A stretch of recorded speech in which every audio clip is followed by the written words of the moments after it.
I said I went to the year 2000. Not much has changed, but I married my granddaughter. So it's like having a picture of Harry Styles in the room, which I definitely don't have. You made me have a crush on my English teacher. All the film bros in the comments are like, Shawshank. And I love Stephen King. He's my favorite author. Also like one of the only 3 authors I know. Be stable, you are deep. You probably wonder what this is. Keegan kinda reads. Howdy, I'm Keegan, and I kinda read. That's the whole idea behind it. Yo, so smart, right guys? So smart. Anywho, we're gonna be going through all 5 books I read in January. Is that good enough for y'all's TikTok brains? Now you're hooked. That's how you hook your audience, okay? You're probably wondering, why the heck are you doing reading content? You're supposed to be like funny guy who makes jokes and embarrasses yourself in public. Well, I have feelings too, okay? I've started reading and I love it, okay? You can crucify me. I don't care.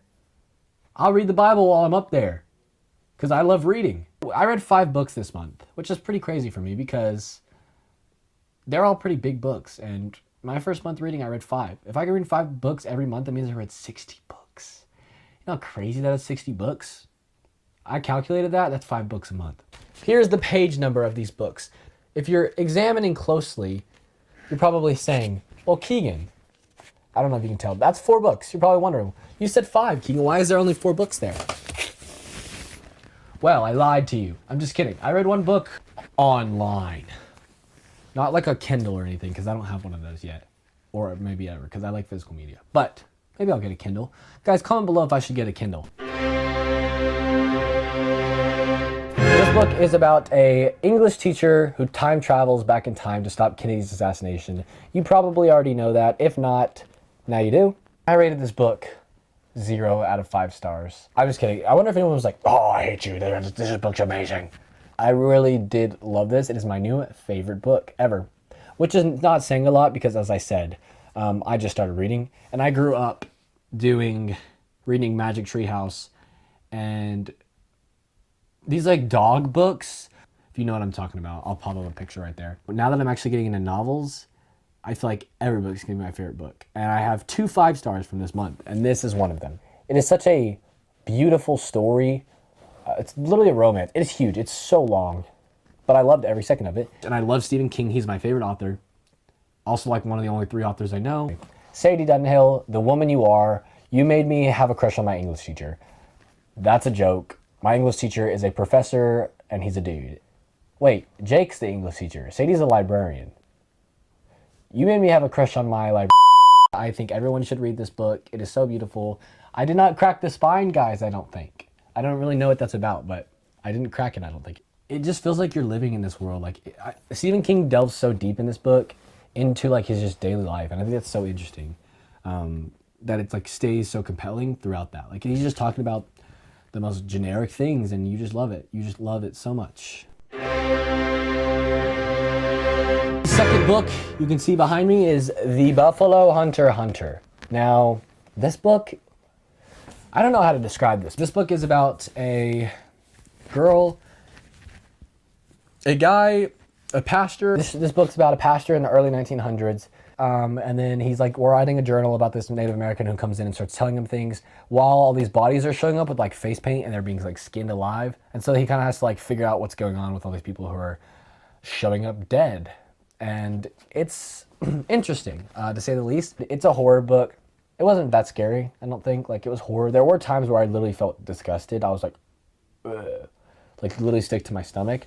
But it wasn't really scary, you know? Just more kind of grotesque. I did want to DNF it and didn't understand at the start, but then I picked up the audiobook. So this was the first ever audiobook I listened to. And they really did some very interesting things in it. So I'm glad I did do that because it was very interesting to listen to an audiobook. And now I love it. And I also read another one of these books on audiobook. I don't want to reread it. I don't want to revisit it. I could even put it to 3 stars, but I'm just going to give it 3.5 because my scale's kind of still in the air because I haven't read that many books. This was the book I read in my college English class. Don't have it physically on my hands. I hated it. It was horrible. It was written in the 1800s. It's a utopian book. It's about this guy who falls asleep and he wakes up in the year 2000. I said I went to the year 2000. Not much has changed, but I married my granddaughter. Not actually, not his granddaughter, but his ex-wife. I don't even know. It's just weird. Yeah, this book's weird. It's good. It's not good. It's 2 stars. I gave it 2 stars. The reason it's not lower is because it's interesting ideals. Like the actual concept of the book is very interesting. Not the plot, but like the concept of like the things they talk about, the ideas they talk about are very interesting, and they're good for college discussion. It feels nonfiction, even though it's fiction. Just a strange book written in the 1800s. It didn't age well. I'm gonna be looking forward away from this trash book and not looking backward at it.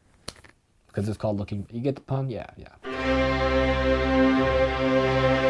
Short stories! We love short books. This was the shortest book I read, I think. It's about a man who's wrongfully convicted for his wife's murder, and her lover that she's cheating on him with.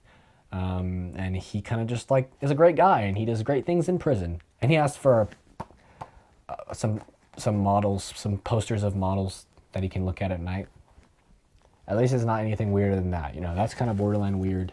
That's not really weird at all, honestly. It's like having a picture of Harry Styles in your room, which I definitely don't have. I read this book in one day. But yeah, I mean, the characters are good. It's well written. I'm glad it's first person. I'm glad it's not third person. I hate third person. Maybe I just haven't read a well done third person book. I've only read first persons this book. This year, this month, I'm reading a third person book right now, and I just don't, it doesn't hit the same for me as first person books do. Then again, I'm only 1 chapter in, so call me a hypocrite, please. Everybody call me, Keegan's a hypocrite. Hypocrite. And then like throw tomatoes at me. Tomatoes at me. Oh. Throw tomatoes at me. Doo, hit me red. Oh. Yeah, 4 stars I gave it, but I enjoyed it. You know, I think it was well written. I want to watch the movie now. I still haven't seen Shawshank Redemption. All the film bros in the comments are like, you haven't seen Shawshank Redemption? You need to watch Shawshank Redemption. I enjoyed it while I was reading it, but that's why it's not 5 stars. It hasn't sat with me. I know Stephen King's infamous for not having good endings, but so far both of these books I've read have amazing endings. So 11/22/63 has an amazing ending, and Shawshank has an amazing ending. So I think that you're just delusional. Project Hail Mary! Woo! Like probably everybody's read this now, but I'm late to the trend.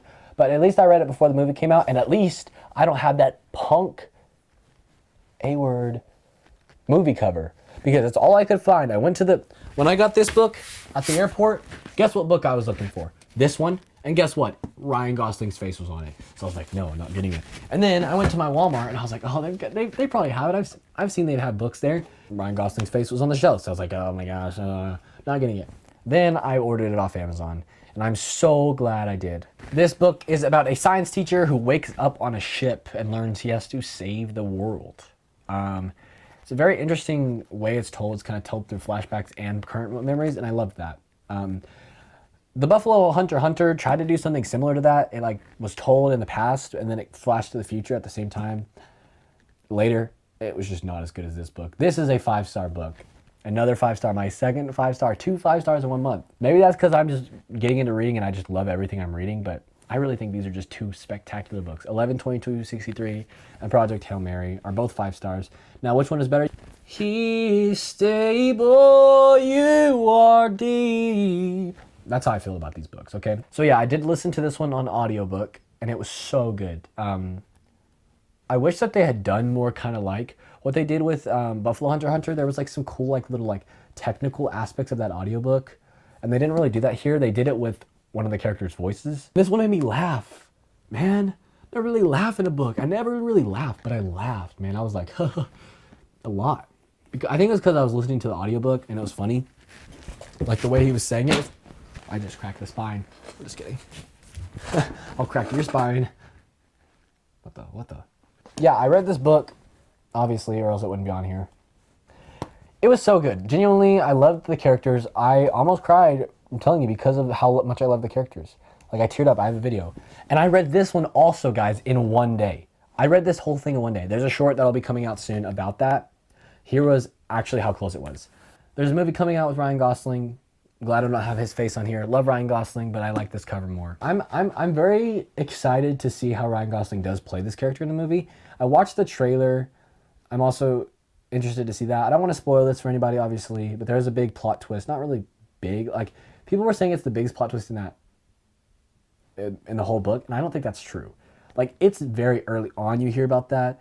People are just being dramatic. If you think that the trailer reveals the biggest plot twist, which if you've read this, you know what it is, probably if you've seen the trailer and you've read this, there's so much bigger plot twist later on. Not so much bigger, like, that's probably like the most substantial one, but there's like more important plot twists later on. Like that, the whole story revolves around that plot twist y'all are talking about. So interesting to see how they do translate that plot twist into the screen, and also how they translate Ryan Gosling's character into the screen, because I feel like he's so funny in this book, and I feel like Ryan Gosling is a great and very funny actor, but I feel like it's a different type of comedy than he normally does. Like, Ken is way different than this type of comedy, but I feel like he's going to pull it off very well.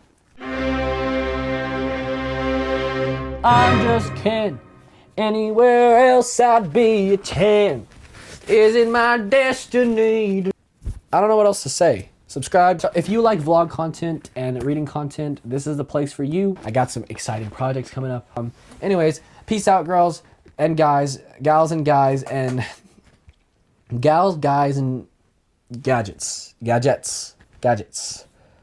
If you're a robot watching this, I think you're welcome here, okay? Okay. Sadie. Rhymes with grape, James Franco. You know what happens to a handsome guy like me in jail? It rhymes with grape. It rhymes with grape.